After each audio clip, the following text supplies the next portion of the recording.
وللكافرين عذاب أليم ما يود الذين كفروا من أهل الكتاب ولا المشركين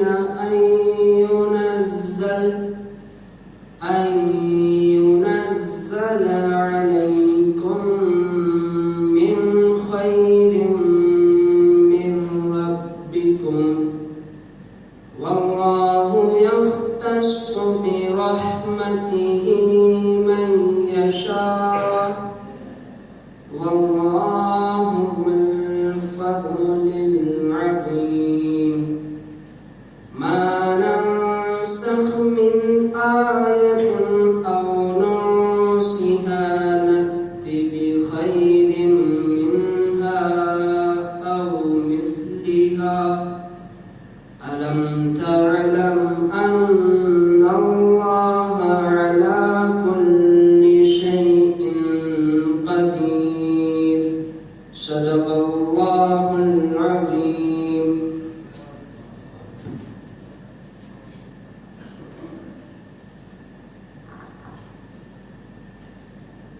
السلام عليك يا رسول الله والسلام عليك يا حبيب الله صلى الله عليك يا رسول الله وسلم عليك يا حبيب میرے حسین تجھے سلام میرے حسین تجھے سلام میرے حسین تجھے سلام میرے حسین تجھے سلام السلام یا حسین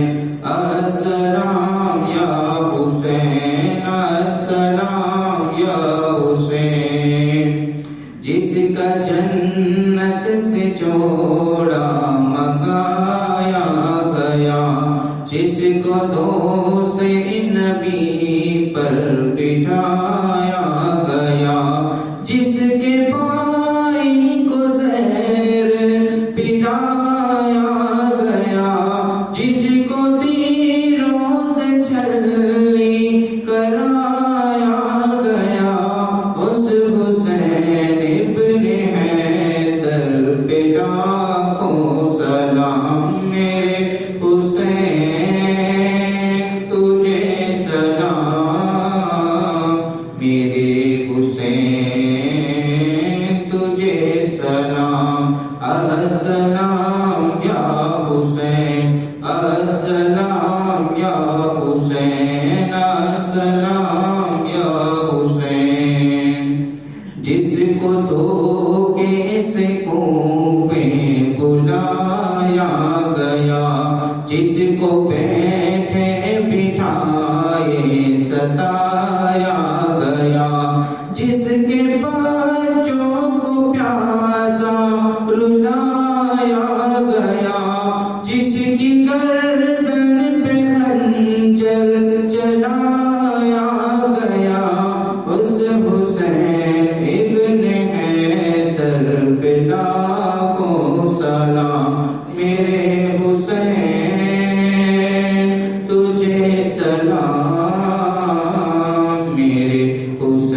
تکبیر اللہ اکبر نعرہ رسالت یا رسول اللہ.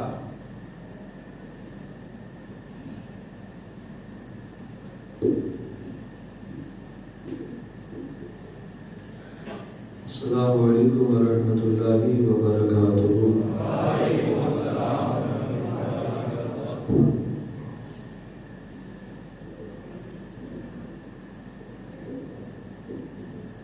ورحمۃ اللہ وبرکاتہ. الحمد للہ رب العالمین والعاقبۃ للمتقین والصلاة والسلام علی سید المرسلین وعلی آلہ واصحابہ اجمعین، اما بعد. اعوذ باللہ من الشیطان الرجیم، بسم اللہ الرحمن الرحیم. قل لا اسألكم علیہ اجرا الا المودۃ فی القربى. آمنت باللہ صدق اللہ العظیم وصدق رسولہ النبی الامین المکین الکریم،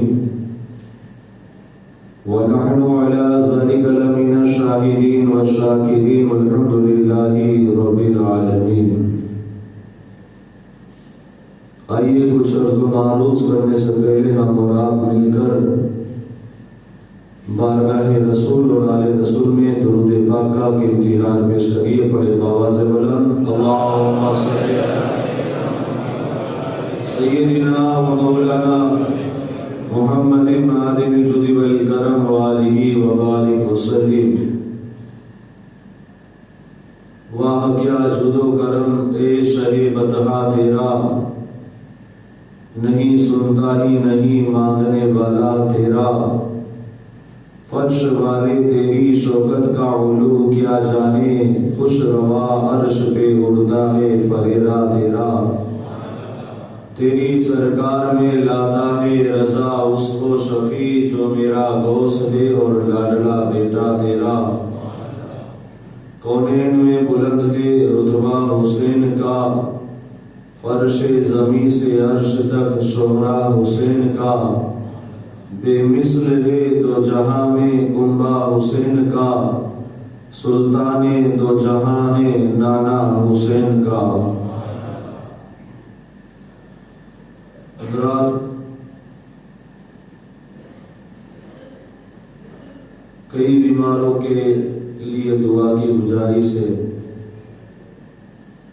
ایک چھوٹا بچہ ہے جس کا نام ایان ہے، جو جام نگر میں ایڈمٹ ہے، تو اس بچے کے حق میں بھی دعا کرے، سارے مریضوں کے حق میں دعا کرے، اس ناجز کے حق میں بھی دعا کرے. حالانکہ بولنا تو میں بھی زیادہ چاہتا ہوں، لیکن مجبور ہوں، گلے کی سکھانی بولنے نہیں دیتی. دعا کرو جتنے مریض ہے، خاص طور پر جس بچے کے حق میں دعا کی گزارش کی گئی ہے. اللہ اپنے پیارے حبیب کے صدقے، بیمار زین العابدین کے صدقے، ننھے سے علی اصغر کے وسیلے، اللہ سبوں کو شفائے کاملہ عاجلہ کلی عطا فرما. اور مجلسوں میں مرحومین کے نام بھی لیے جاتے ہیں. آج ایک مرحومہ کا جو ہے چہلوں کے موقع پر بھی سارے ثواب رکھا گیا ہے، تو دعا کرے یہ مرحومین کے جو نام لیے جاتے ہیں مجلسوں میں، اللہ تبارک و تعالیٰ اپنے پیارے حبیب کے صدقے کربلا والوں کے وسیلے ان کے گناہ صغیرہ کبیرہ کو معاف فرمائے، کروٹ کروٹ جنت عطا فرمائے، بس مانگان کو صبر جمیل عطا فرمائے. اللہ مرحومین کے درجات کو بلند عطا فرمائے.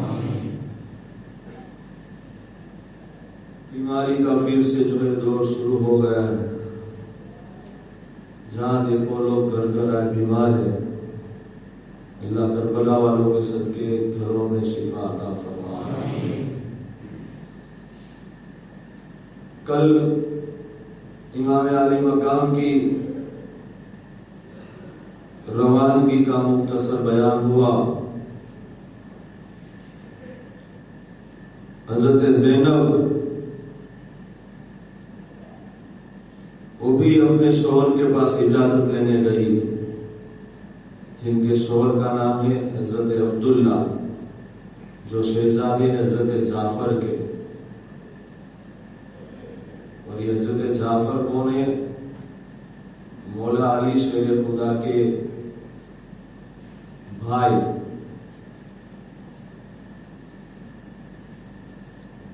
تو حضرت عبداللہ بیمار تھے، تو حضرت زینب نے جب اجازت مانگی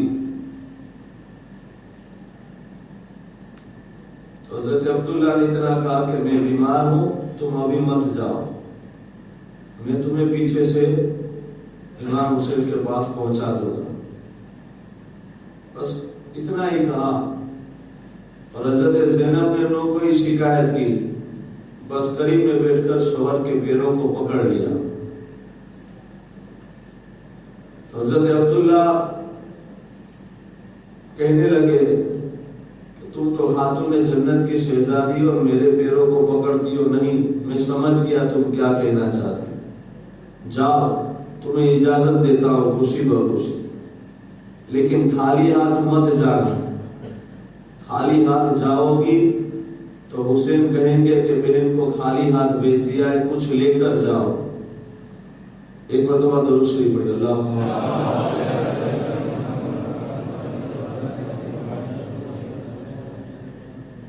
اللہم صلی علی سیدنا و مولانا محمد معدن الجود والکرم وآلہ وبارک وسلم.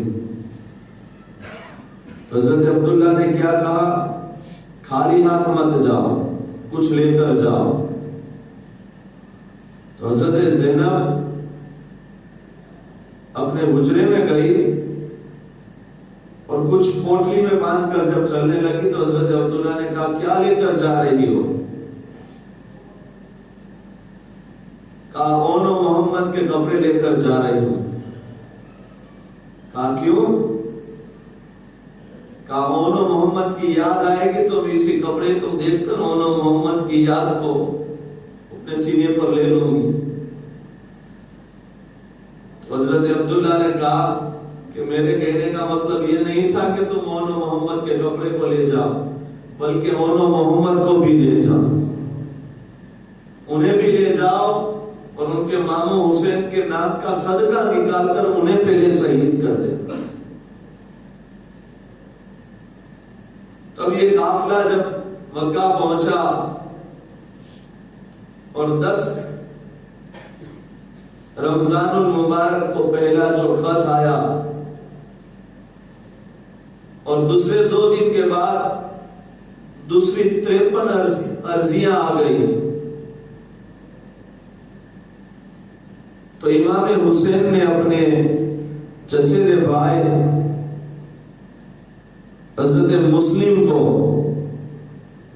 کوفہ کی طرف بھیجنے کا ایک منصب اور پلان بنایا. حالانکہ مکہ والے تو اس بات پر بھی راضی نہیں تھے کہ آپ عراق کی طرف یعنی کوفہ کی طرف جائیں. وہاں پر بھی بڑے بڑے اکابر صحابہ تھے ہی، ان کے شہزادے بھی تھے، حضرت جابر خود موجود تھے. وہ بھی منع کہتے ہیں کہ مت جاؤ یا کسی کو مت بھیجو، کوفہ والے کی بے وفائی مشہور ہے. امام حسین کہتے ہیں کہ اگر آج میں نہ کسی کو بھیجوں گا اور نہ میں جاؤں گا اور کوفہ والے راہ راست سے ہٹ گئے تو قیامت کے دن میں نانا کو کیا منہ دکھاؤں گا کہ کوفہ والے باوقار انسان کو بلا رہے ہیں اور میں نہ جاؤں تو یہ میری بے وفائی ہوگی. نہ میں کسی کو بھیجوں تو یہ انہیں شکایت کا موقع کل میدان محشر میں مل جائے گا، اور اگر میں نے کسی کو بھیجا وہ ان کے ساتھ وفادار رہے اور پھر میں گیا میرے ساتھ بھی وفادار رہے تو صحابہ کرام کو یہ ثابت کر کے دکھاؤں گا کہ کوفہ والے نبی کی یاد کے ساتھ وفادار رہے.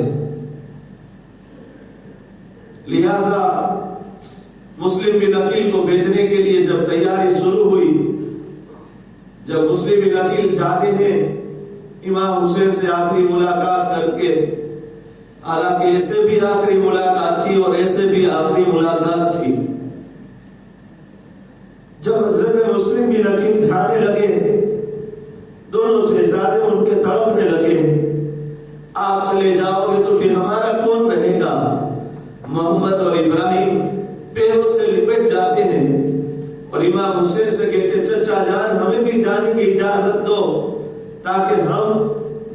رحمت سے مدد ہو سکے گی، ہمارے والد مسلم بن عقیل کی اس وقت مدد اور خدمت کوفہ میں کریں گے۔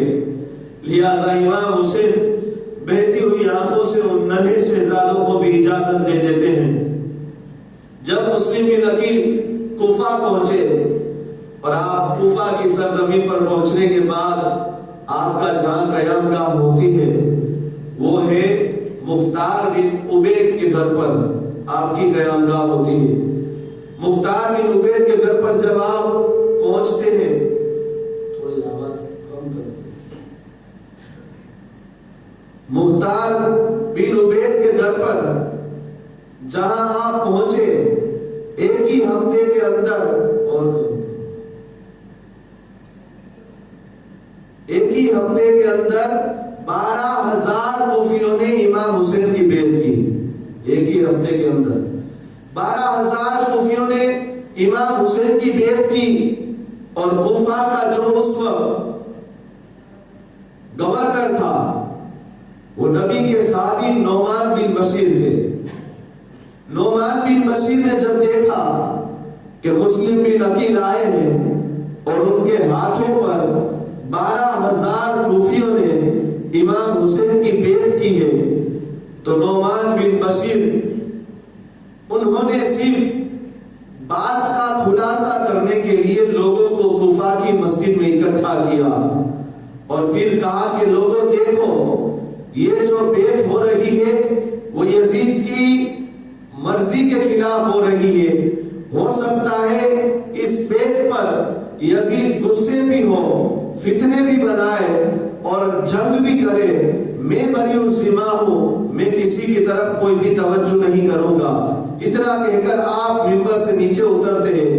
اسی وقت بنو امیہ کا ایک انسان جس کا نام عبداللہ ہے وہ کہتا ہوا کھڑا ہوا کہ نعمان بن بشیر، یہ تمہاری جو چال ہے وہ نہیں چلے گی، اب اس کے لیے تو یزید کی تلوار ہی کافی رہے گی۔ اب جب تک لوگوں کو کڑک سزا نہ دی جائے یہ جو ہے دستور، یہ جو ہے مجاز لوگوں کے بند نہیں رہیں گے۔ عبداللہ جو نام کا انسان ہے بنی امیہ کا، وہ مسجد سے باہر نکل کر ایک خط لکھتا ہے، یزید کی طرف دمشق خط بھیجتا ہے کہ حالات کچھ ایسے ہیں کہ کوفہ کی سرزمین پر امام حسین کا زوجہ بھائی، چچیرا بھائی مسلم بن عقیل آئے ہیں اور انہوں نے حسین کے نام کی بیعت شروع کر دی ہے۔ تقریباً 12,000 لوگوں نے امام حسین کی بیعت کر لی ہے۔ اگر تم نہیں روکو گے تو تقریباً اگر نہیں روکو گے تو پورا کوفہ تمہارے ہاتھ سے چلا جائے گا، پھر تم کچھ نہیں کر پاؤ گے۔ یہ خط جب یزید کے پاس پہنچتا ہے، یزید کے پاس ایک خط پہنچا، اسی طرح کوفہ سے اور 3 خط اسی طرح پہنچے۔ کوفہ کے جب فتوحات یزید کے پاس پہنچتے ہیں، یزید نے جو ہے اپنے مشیروں کی میٹنگ بلائی کہ اب کیا کیا جائے، تو لوگوں نے کہا کہ کسی ایسے گورنر کو جو ہے کوفہ پر قابض کر دیا جائے کہ جو کسی کی نہ سنے، کسی کی بات نہ سنے، بس جس کا مزاج ہی کڑک ہو، جو اپنا ہی فیصلہ لوگوں پر حامل کرے۔ لہذا طے ہوا کہ جو بصرہ کا گورنر ہے جس کا نام عبید ابن زیاد کو بھیجا جائے، جو بہت سخت مزاج ہے، عبید ابن زیاد کو بھیجا جائے، وہ کسی کی نہیں سنے گا، بس یزید تم جو کہو گے ابن زیاد وہی کرے گا۔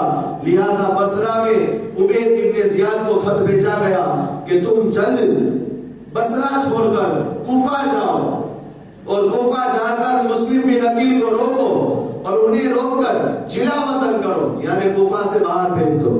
اگر نہ مانے تو انہیں معاذ اللہ قتل کر دینا، اور اس کے بعد اگر حسین بھی آ جائے تو حسین کو ہماری بیعت پر آمدہ کرنا، اگر وہ ہماری بیعت نہ کرے تو ان کے ساتھ بھی وہی سلوک کرنا جو مسلم بن عقیل کے ساتھ سلوک کرو، انہیں بھی جو ہے قتل کر دینا۔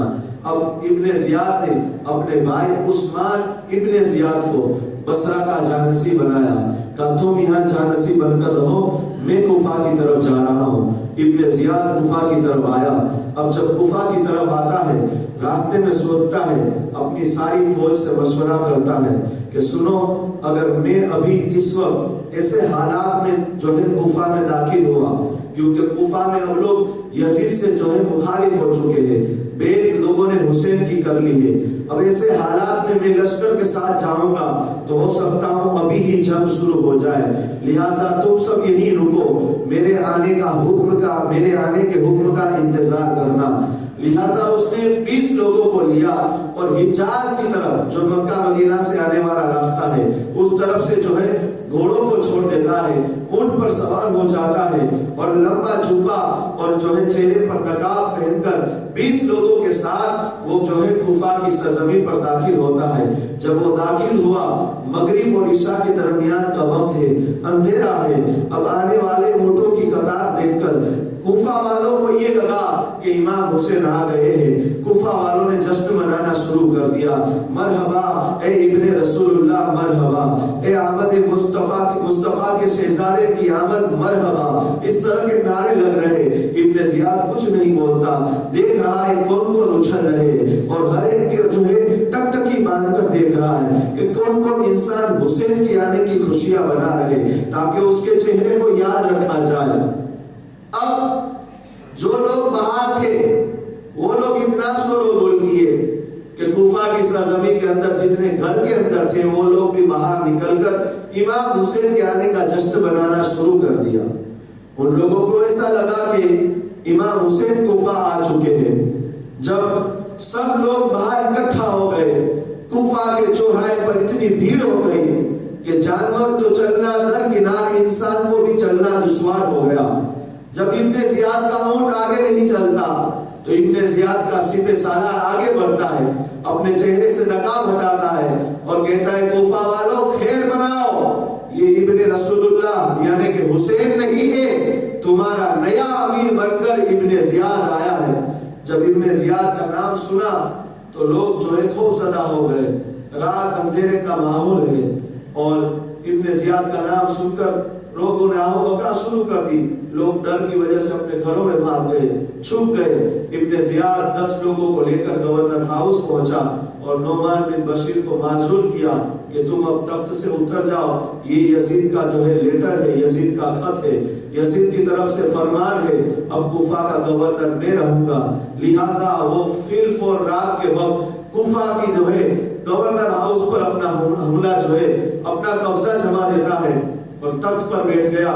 جیسے جیسے رات گزر ہوئی، صبح ہوتے ہی اس نے کوفہ کی سرزمین پر سب کو اکٹھا کیا اور جتنے قبیلے تھے ان کے سارے سردار کو اپنے گورنر ہاؤس میں بلایا اور بلانے کے بعد کہا کہ دیکھو میں تم سب سے ضمانت لیتا ہوں، خط لکھواتا ہوں اور اس پر دستخط کرو کہ تم اگر یا تمہارے قبیلے میں سے کسی نے ہمارے مخالف، یعنی اس کو تو نام نہیں دیتا، صرف اتنا کہتا ہے مخالف، ہمارے مخالفین میں سے کسی کو پناہ دی تو نہ تمہاری خیر ہے نہ تمہارے قبیلے والوں کی خیر ہے.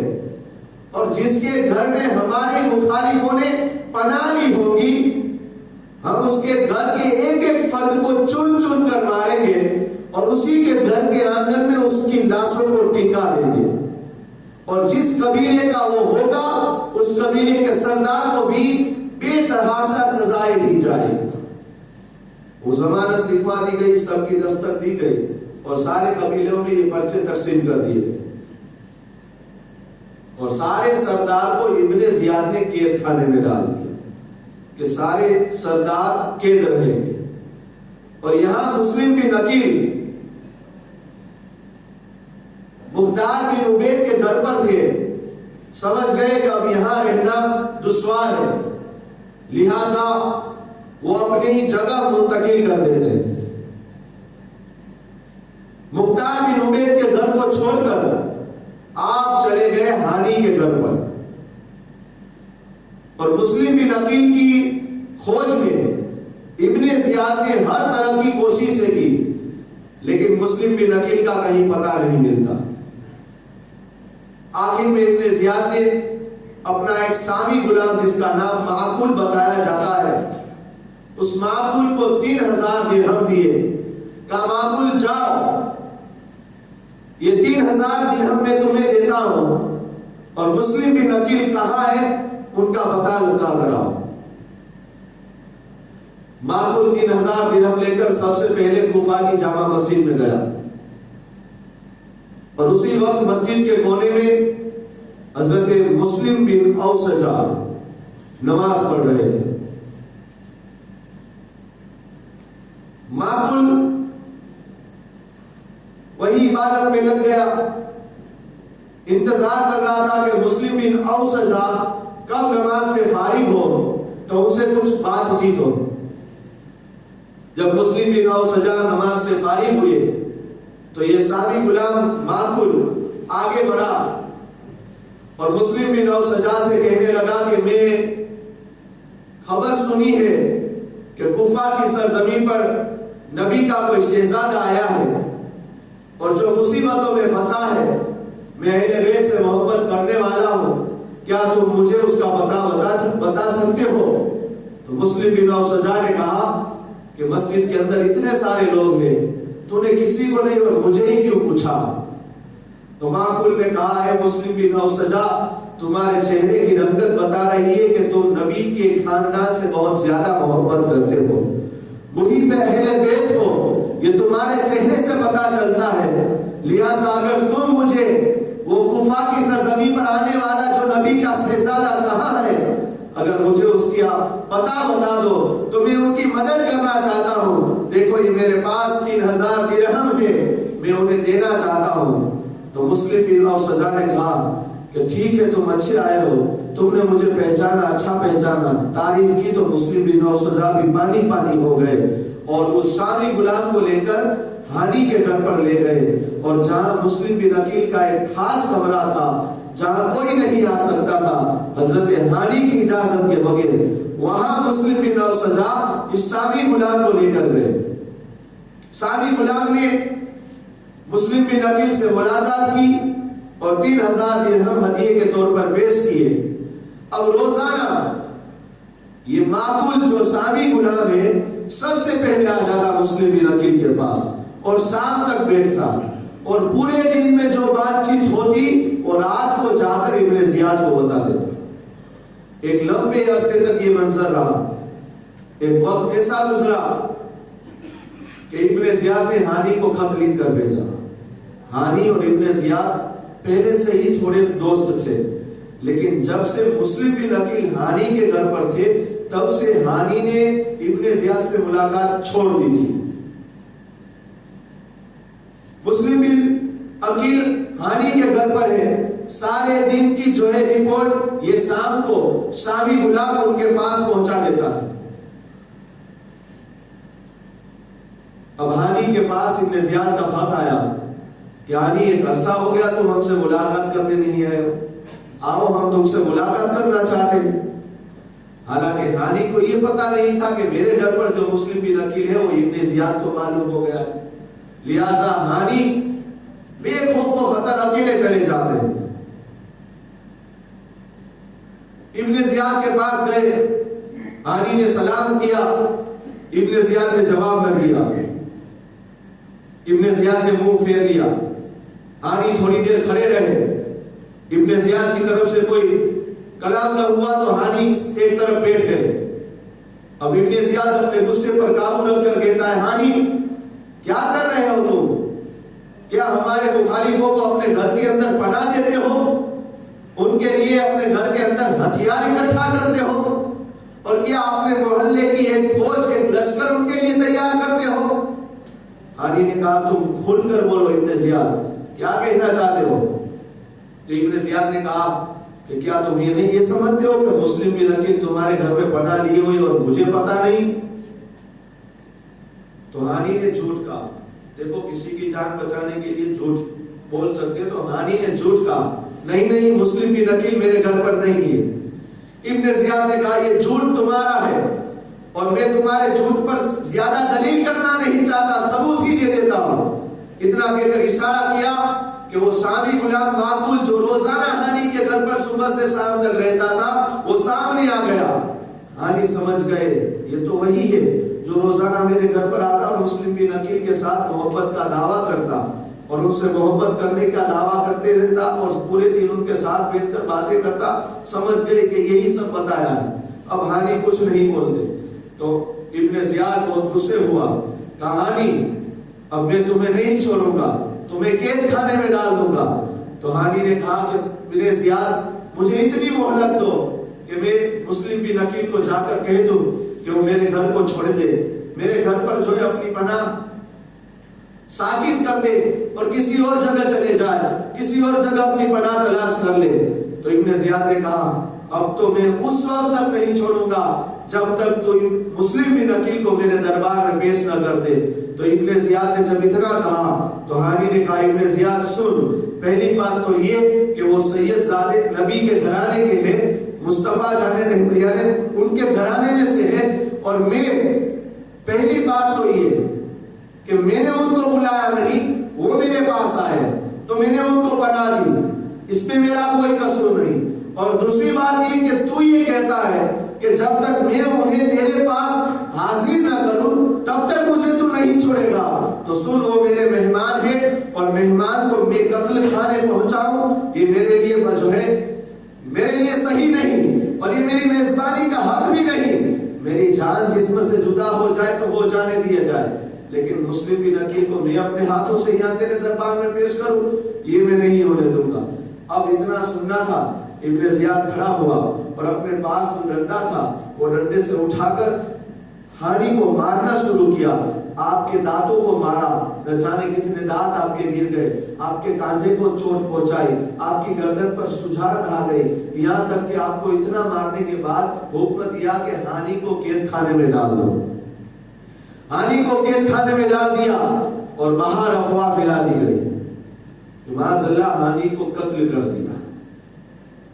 جب یہ افواہ کوفہ کی سرزمین پر پھیلی تو ہانی کے قبیلے والے ہزاروں کی تعداد میں ہتھیار بند ہو کر کوفہ کے گورنر ہاؤس کو گھیر لیا،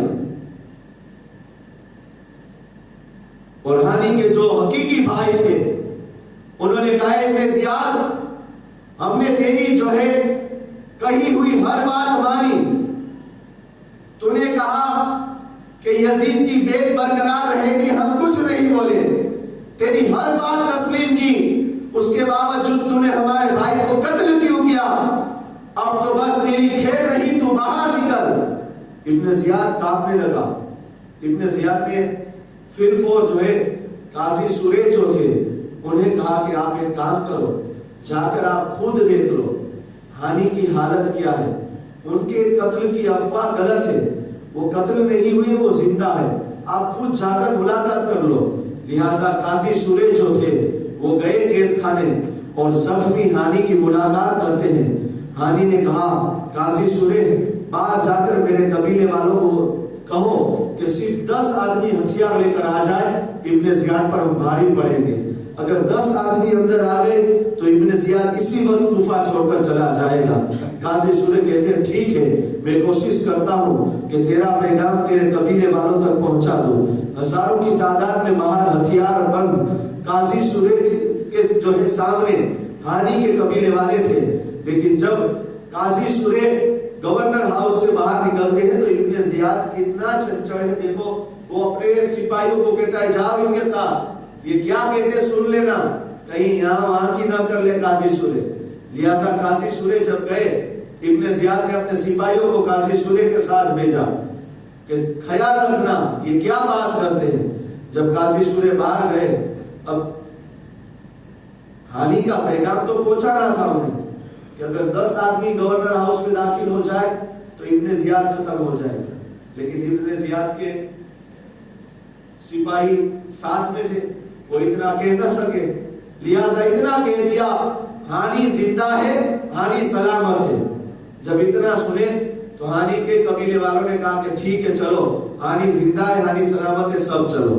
سارے لوگ چلے گئے، لیکن جب مسلم بن عقیل کو پتا چلا کہ ہانی کے ساتھ یہ ہوا ہے تو مسلم بن عقیل ہانی کے گھر سے باہر نکلے اور ایک ہی آواز لگائی کہ کوفہ کے 40,000 لوگ آپ کے ساتھ ہو گئے۔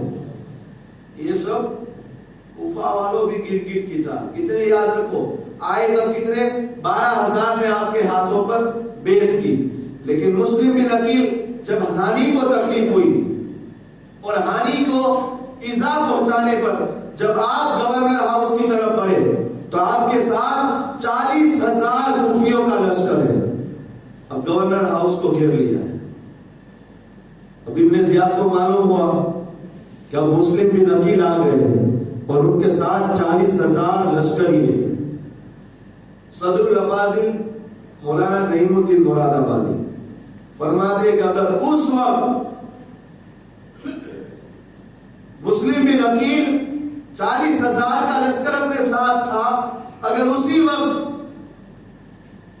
ابن زیاد کو رونے ڈال دے تو کربلا کی زد ہوتی نہیں. لیکن اللہ کو جو مشیت تھی، اللہ کو جو کرنا ہی تھا، وہ اندازہ لگائیے کیا طاقت تھی اس وقت ابن زیاد کی. کوفہ میں کچھ نہیں تھا، بس وہی گورنر ہاؤس میں تھے ہی وہی. اب 40,000 کا لشکر تھا، لیکن گھرانہ مصطفیٰ کا مسلم بن عقیل کہتے ہیں ہمیں پہل نہیں کرنی، ہم چاہتے ہیں کہ کسی کا خون نہ بہے، اگر بات چیت سے صلح ہو جائے تو ٹھیک ہے. صبح سے لے کر شام تک مسلم بن عقیل 40,000 کا لشکر لے کر وہیں کھڑے رہے کہ ابن زیاد باہر نکل، بات چیت ہو، صلح ہو جائے. لیکن ابن زیاد نے آخر میں کیا کیا کہ اب ہمارے پاس تو کچھ ہے نہیں کہ مسلم بن عقیل کا مقابلہ کیا جائے. تب کسی نے کہا کہ ہم نے سارے سرداروں کو جو قید کیا ہے، آج اسی کی آگوش میں ہم مسلم بن عقیل سے جیت جائیں گے. کہا کیا کیا جائے؟ کہا 11 سردار، جتنے سردار ہیں سب کو جو ہے گورنر ہاؤس کی چھت پر لے جاؤ اور سردار سے کہو کہ وہ کہے اپنے قبیلے والوں کو کہ مسلم بن عقیل کا ساتھ چھوڑ دو ورنہ سب جو ہے مارے جاؤ گے. ابن زیاد نے کہا یہ تو بہت اچھی بات ہے. لہٰذا جتنے سردار کو قید خانے میں رکھا گیا تھا سارے سردار کو گورنر ہاؤس کی چھت پر لے جایا گیا اور مسلم بن عقیل نے کہا ہے سردار تم اپنی جو ہے ہر قبیلے والوں سردار، ہر قبیلے کا سردار اپنے جو ہے سردار اپنے قبیلے والوں سے کہے کہ مسلم بن عقیل کا ساتھ چھوڑ دو. اگر آج تم ان کا ساتھ دو گے تو عنقریب ایسا وقت آئے گا کہ تمہارے گھر کا گھر جو ہے تباہ ہو جائے گا، تمہاری جتنی زمین ہے، تمہاری جتنی جائیداد ہے، سب جو ہے فنا ہو جائے گی، کچھ نہیں رہے گا. سارے سردار جا کے ویسا ہی کہتے ہیں. جب اتنا کہنا شروع ہوئے، ایک ایک، دو دو، تین تین، چار چار ہو کر 40,000 کا لشکر منتشر ہونے لگا، یہاں تک کہ 40,000 میں سے 500 بچے. اندازہ لگائیے کوفاؤں کی بے وفائی. 40,000 کا لشکر شام تک تھا. اب مسلم بن عقیل حالات کو دیکھ کر آپ جو ہے عشاء کی نماز پڑھنے کے لیے جب آئے، 500 لوگ ہیں، مسلم بن عقیل نماز پڑھتے ہیں. جب نماز پڑھنے کے بعد دیکھتے ہیں تو کوئی نہیں، تنہا مسلم بن عقیل. اب مسلم بن عقیل کوفہ کی گلیوں میں یہاں وہاں ہر دروازہ آپ کے لیے لوگوں نے بند کر دیا ہے. اسی عرصے میں دیکھا کہ ایک عورت ہے جو اپنے گھر کے آنگن میں بیٹھی کسی کا انتظار کرتی ہے، جس کا نام دعا بتایا جا رہا ہے. مسلم بن عقیل اس مائی کے پاس جا کر کہتے ہیں مائی تھوڑا پانی پلا دو، پیاس لگی ہے. لہٰذا دعا نام کی عورت کھڑی ہوتی ہے اور کھڑی ہونے کے بعد اپنے گھر کے اندر گئی، پانی کا لوٹا بن کر آئی اور مسلم بن عقیل کو پانی پلاتی ہے. مسلم بن عقیل نے پانی پی کر لوٹا واپس دیا تو عورت دعا نام کی عورت کھڑی ہو کر پھر اپنے گھر کے اندر گئی اور جا کر برتن رکھ کر واپس آتی ہے. دیکھا کہ پھر وہ بیٹھے ہوئے ہیں تو دعا نام کی عورت کہتی ہے جائیے، پانی پینا تھا تو پلا دیا، اب آپ کس کے انتظار میں بیٹھے ہو، اپنے گھر چلے جائیے. مسلم بن عقیل کہتے ہیں میرا یہاں کوئی گھر نہیں ہے، میرا کوئی گھر نہیں ہے، میری کوئی یہاں پناہ گاہ نہیں ہے، میں جاؤں تو کہاں جاؤں. تو دعا کہتی ہے آپ ہے کون؟ تو مسلم بن عقیل کہتے ہیں میں مسلم بن عقیل ہوں، امام حسین کا وکیل بن کر ان کا جو ہے ایک نمائندہ بن کر آیا تھا. کوفہ والوں نے میرے ساتھ بے وفائی کی. تو نام کی عورت اتنی سنتی ہے، خوشی کے مارے اچھل پڑتی ہے کہ آپ جیسی ذات اور میرے گھر پر حضرت اندر تشریف لے آئیے. اپنے خاص کمرے میں جو ہے آپ کو آرام گاہ کے لیے فکس کر دیا، متعین کر دیا، آپ کو کھانا کھلایا اور آپ کو آرام سے سلا دیا. جب اس توہ نام کی عورت کا نوجوان ایک بچہ تھا جو دنیا کی عیش و عشرت میں مست رہا کرتا تھا، وہ رات کو دیر سے آیا، جب کھانا کھاتا ہے دیکھتا ہے کہ اس کی ماں بار بار اس حجرے میں جاتی ہے. کہا ماں بات کیا ہے؟ تو کبھی کھانا لے کر اس حجرے میں جاتی ہے، کبھی پانی کا لوٹا لے کر، کبھی چادر لے کر، آخر اس حجرے میں ہے کون؟ کس کی خدمت میں تو لگی ہے؟ ماں نے کہا کوئی نہیں. تو بیٹا کہتا ہے نہیں ماں تجھے کہنا ہی پڑے گا.